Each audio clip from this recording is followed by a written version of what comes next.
तो सर जो 80s की आपने बात करी, वहाँ मास असैसिनेशन होते हैं खमेनी के आने के बाद में, और ईरान और इराक वॉर स्टार्ट होता है। यस। तो ये सब कुछ इस्लामिक होते हुए भी, सब कुछ एक तरीके की चीज़ें होते हुए भी, फिर ईरान और इराक क्यों लड़ रही है? शिया सुन्नी देखिए, sort of scenario. Iran Iraq लड़ने का ये एक्सटर्नल कॉन्स्पिरेसी भी है। हुँ, कैसे? Iraq is a Shia dominated state.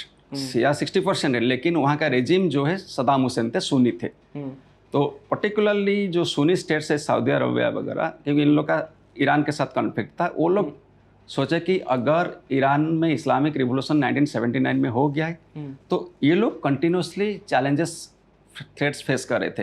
हुँ, आप एक याद होगा कि जुहैमुन अल उताइबी वो जाके सऊदी अरब में भी सीज किया कर दिए थे मक्का। हुँ। हम अपनी फोर्सेस तो के साथ में। इसीलिए ये लोग थ्रेटन थे, हुँ, डर पैदा हो गया था। तो उसको हुँ, कैसे काटेंगे, तो सोचें कि बेस्ट है कि उसको लड़ाओ, दोनों को हुँ, वार करवाओ दोनों का बीच हुँ, में। और इन अमेरिकन इंटरेस्ट भी है, क्योंकि हुँ, अमेरिका का एक टू पिलर पॉलिसी था। हुँ, टू हुँ, पिलर पॉलिसी में सऊदी अरबियन ईरान दोनों थे। हुँ, एक पिलर तो चला गया, तो हुँ, अमेरिका भी देखा ही कन्वर्जेंस ऑफ इंटरेस्ट है। हुँ, तो जब कन्वर्जेंस ऑफ इंटरेस्ट हो गया, हुँ, तो उसमें क्या होगा हुआ ना, हुँ, सऊदी अरेबिया, यूएस, ये सब हुँ, मिल गए और हुँ, इराक को सारा फंडिंग, सारा हेल्प किए। वो हुँ, लड़ाई शुरू हो गया, और लड़ाई 1982 अराउंड 88, 8 साल। 88 हाँ। आप कैन यू इमेजिन? हुँ, तो उसमें दोनों को लॉस हुआ है। हुँ, अल्टीमेटली आप देखे होंगे हुँ, इराक का क्या हल हुआ। हुँ, तो वार तो कभी सोल्यूशन नहीं है। हाँ, तो नेचुरली। डैमेज किसको हुआ? पूरा इकोनॉमी हुँ, खत्म हो गया, हुँ, इंफ्रास्ट्रक्चर डैमेज हुआ, हुँ, पॉपुलेशन भी कैजुअलिटी हुआ। हुँ, तो मेरे ख्याल से दोनों सफ़र किए। हुँ, तो basically hmm, it was a game, hmm, external game. Sunni Arab states, जो हुँ, जिस स्टेट्स में मैं बता रहा था शुरू से, हुँ, हुँ, सऊदी अरब, कुवैत, कतर, हुँ, हुँ, हुँ, United Arab Emirates, Bahrain, UAE, ये ओके। लोग को हुँ, सिक्योरिटी चाहिए था। तो हुँ, देखे इसको लड़ाओ। हुँ, और एक चीज़ है कि कारण क्या है, मैं बता रहा हूँ। हुँ, सऊदी अरब में जो ईस्टर्न प्रोविंस है, हुँ, वहाँ शिया 15% पॉपुलेशन। ओके। सारा जो ऑयल ऑयल तो वही है। हुँ, आज का दिन में वन ऑफ द लार्जेस्ट हुँ, पेट्रोकेमिकल कॉम्प्लेक्स हुँ, रासल तनुरा हुँ, सऊदी अरब का शिया रीजन में है। अच्छा। तो वो लोग क्या है ना, शिया लोग हाँ, ऑलवेज हाँ, अपराइजिंग करते हैं। हाँ, हाँ, हाँ, हाँ, आपका अरब स्प्रिंग का टाइम में वो लोग सऊदी का हुँ, अगेंस्ट में अपराइजिंग किए थे। इसके बाद में हुँ, देखिए कतार। हुँ, कतार का जो रासल तनुरा है, hmm. Largest LNG plant in the world. What is that? क्या बोला आपने? समझ नहीं आया। रासल तनुरा। हाँ, हाँ, रासल तनुरा जो है वर्ल्ड का लार्जेस्ट हाँ, एलएनजी प्लांट। आज हाँ, इसीलिए हुँ, क्यों गैस का हुँ, प्रॉब्लम, उसी के ऊपर हुँ, सब हुँ, डिपेंड करते हैं। हुँ, बहरीन देखिए, बहरीन हुँ, में फिफ्थ का हेडक्वार्टर है। हुँ, बहरीन में पॉपुलेशन शिया का कितना है? 60%। हुँ, तो एंटायर जो ईस्टर्न हुँ, वेस्टर्न पर्शियन गल्फ है, उसमें शिया डोमिनेटेड रीजन है। तो इसलिए कहीं हुँ, ना कहीं वो डर था कि हुँ, इमाम खोमेनी अगर आएंगे, हुँ, तो शियाइट को इंस्टिगेट करेंगे मोनार्की का अगेंस्ट में। और ये ओके। मोनार्की लोग डिपेंड करते थे यूएसए के ऊपर। तो hmm, basically it is a convergence of interest hmm, and American factor. तो ओके। दोनों। तो सर इसमें इंटरेस्टिंगली जो बात ये है कि वेस्ट का बहुत बड़ा रोल है अरब यूनिटी को ब्रेक करने में और अरब्स को आपस में लड़ाने में अपने इंटरेस्ट के लिए। तो जैसे रियलिस्टिक थ्योरीज होती हैं और कंस्ट्रक्टिव थ्योरीज होती हैं, तो कंस्ट्रक्टिव थ्योरीज उनकी यही है कि ये ईरान जो है अपना न्यूक्लियर पावर बन जाएगा, ये हमारे लिए थ्रेट होगा। इसमें फिर वो रियलिस्टिक थ्योरी देते हैं अपना कि हमारे को एटलीस्ट आपस में थ्रेट है और लोगों से थ्रेट है, तो हम अपना न्यूक्लियर वो बेस बना रहे हैं।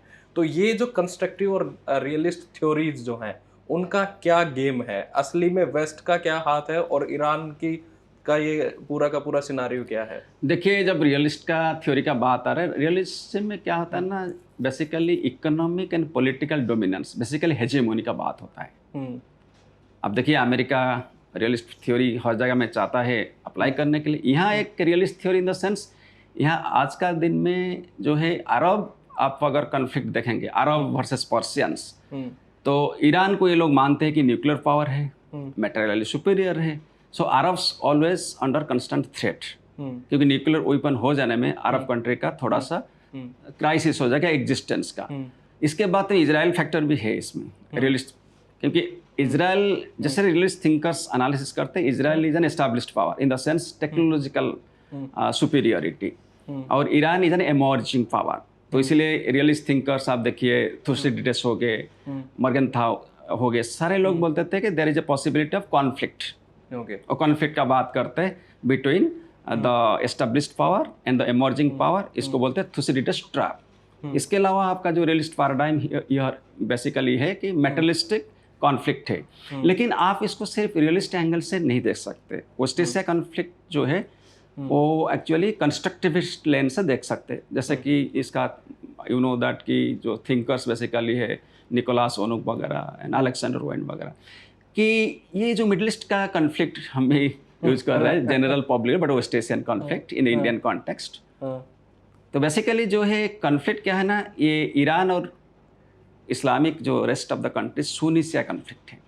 अगेन रियलिस्ट का, because constructivist theory basically believe करता है the ideological factors, cultural factors, identity factors, the conflict through और the lens of identity, culture, इसी को लिया जाता है। तो उसमें क्या है ना, एक सुन्नी शिया कॉन्फ्लिक्ट है। तो इसी हिसाब से सऊदी और rest of the gulf states and Arab states, Persian Iran के साथ ये आता है कंस्ट्रक्टिविस्ट पैराडाइम। इसके साथ और एक चीज़ है इजराइल के साथ, वो बहुत बड़ा है, क्योंकि इजराइल का एग्जिस्टेंस को शियाइट ईरान मानता नहीं है। उनका है कि they believe in the destruction of the Zionist regime, not even the state.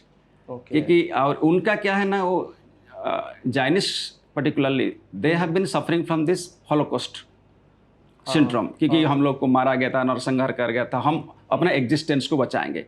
तो वो लोग ओरिड है कि अपना एग्जिस्टेंस, और ये लोग जो है अपना आइडियोलॉजिकल आप बोल सकते हैं, रिलीजियस लाइन्स बोल सकते हैं। तो एक कॉन्फ्लिक्ट को एक्चुअली देखते हैं। इसके बाद में ईरानियन कई लीडर्स भी स्टेटमेंट दिए हैं एंटी इजराइल। तो इसीलिए दो बोथ द थियरीज आप देखिए, रियलिस्ट थियरी और कंस्ट्रक्टिविस्ट थियरी दोनों अप्लाइड है। लेकिन मेरे ख्याल से आज का जो प्रॉब्लम है वो बेसिकली आप देख सकते हैं कंस्ट्रक्टिविस्ट लेंस से। It is basically ethno religious lines, अंदर में नहीं बोलते लेकिन अब मेटरलिस्टिक बोलते हैं, लेकिन रियल है। प्रॉब्लम आज का दिन में Israel, Iran, Palestine versus Israel क्या है, it's basically constructivist on the fault lines of this particular interest. Yeah.